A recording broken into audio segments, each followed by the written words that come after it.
coisa. E eu tenho uma visão parecida com isso que você está falando, porque igual a gente estava conversando aqui em off, eu não tenho uma religião pré-definida, embora tenha nascido em berço católico e tudo mais, tenha feito os rituais iniciais, mas hoje apenas acredito que há uma força que rege tudo, mas eu não acredito tanto nessas questões de que há um líder que realmente é responsável por guiar todos nós, enquanto um pastor e as suas ovelhas. Sim.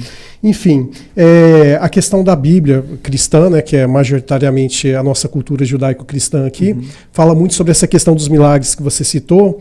Eu tendo a observar esses milagres, toda essa temática, como não literal, né? Que é como se fossem coisas assim, de maneira subjetiva, força de expressão, força de linguagem, exatamente para mostrar para a pessoa que de repente algumas coisas podem ser feitas baseados em algumas virtudes, como compaixão, bondade, aquela coisa toda. Igual, por exemplo, transformar água em vinho. Eu observo isso como você fazer uma coisa, independente do que quer que seja, aparentemente difícil de ser concretizado, mas de repente se você ter muito empenho, força de vontade, realmente se debruçar para resolver aquele problema, você pode, mediante aquelas questões que você tem de virtudes em si mesmo. Não que, de fato, literalmente pegou uma água e transformou no vinho. Assim, a sua visão enquanto ateu, você acredita que também pode ser observado por esse lado não literal, que possa fazer sentido para você ou não? Ainda observando pelo campo subjetivo da coisa, ainda continua sendo algo não válido. Porque quando a gente pensa em milagre, tecnicamente, o entendimento é de que houve uma intervenção anômala do lado de lá, seja de Deus, de um santo, de uma entidade, um espírito, um demônio, sobre o que está acontecendo aqui no mundo físico, material. Seria até um rompimento temporário das leis da natureza para que aquilo aconteça. Para você andar sobre as águas, Newton tem que ser cancelado ali rapidinho. Newton, pera aí, Einstein, não há mais gravidade e vamos andar sobre as águas.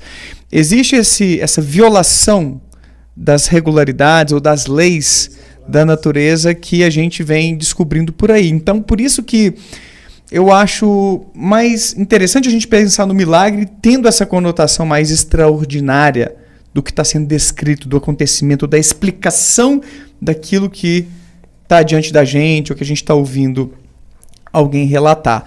Porque coisas improváveis acontecem.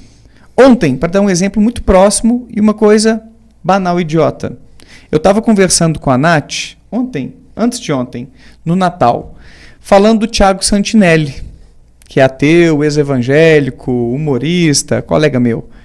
E aí eu falando que a gente estava combinando de fazer algum trabalho junto, alguma collab, aparece uma notificação no celular dela de que Thiago Santinelli está ao vivo. O que era? Começou uma live no Instagram. Na hora que eu falei do cara, que a gente estava pensando em fazer... Caramba!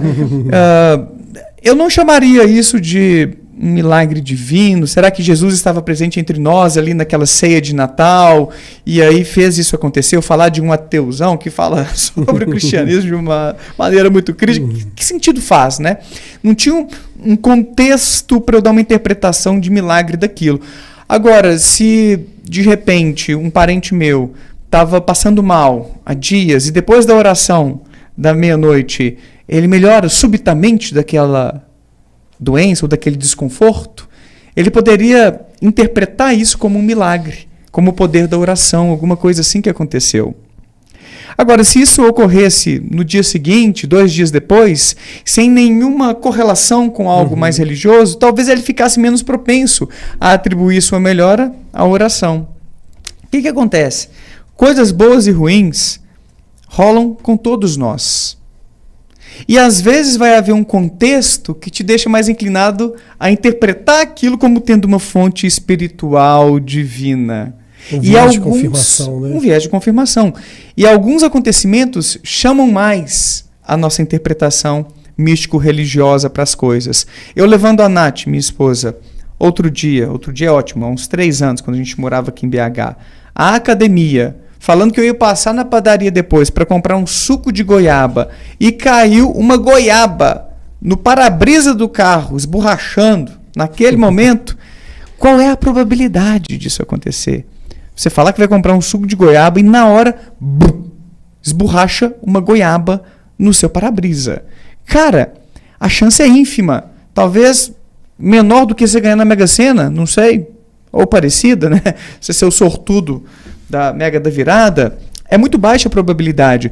Mas naquele contexto não tinha nenhum elemento que nos forçasse ou nos instigasse a interpretar de forma místico-religiosa aquele acontecimento.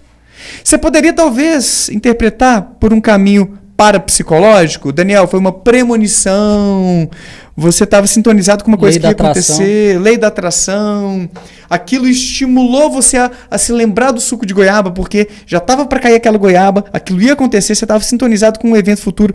Você pode encontrar uns caminhos assim, desde que você tenha contato e crença com aquele tipo de coisa. O seu sistema de crenças determina, em grande medida, a sua interpretação dos acontecimentos da vida. A religião é um referencial importantíssimo para a gente entender quem somos nós, o que acontece com a gente. E nós temos uma dificuldade desgracenta de aceitar as coincidências.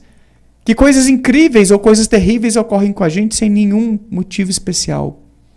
Que a gente está por aí como qualquer outro animal que pode ter a sorte ou o azar de cruzar aquela avenida ou aquela rodovia no momento errado e ser atropelado. Ou no momento certo, passou debaixo da carreta e não foi atropelado. É o Deus dos esquilos, dos guaxinins, dos gambás. A gente não vai achar que foi o Deus dos gambás, porque a gente não acredita no Deus dos gambás. E nem o bichinho tem poder cognitivo para elaborar esse tipo de crença. A gente vai pensar que foi sorte. Eles não são especiais como a gente? Foi sorte. Então é mais fácil atribuir sorte a um gambazinho que sobreviveu ali a um quase atropelamento do que a nós, quando a gente foi quase atropelado. E aí, gostou desse corte? Então se inscreva no canal e clique no link da descrição para assistir o vídeo completo. É isso aí, te vejo lá.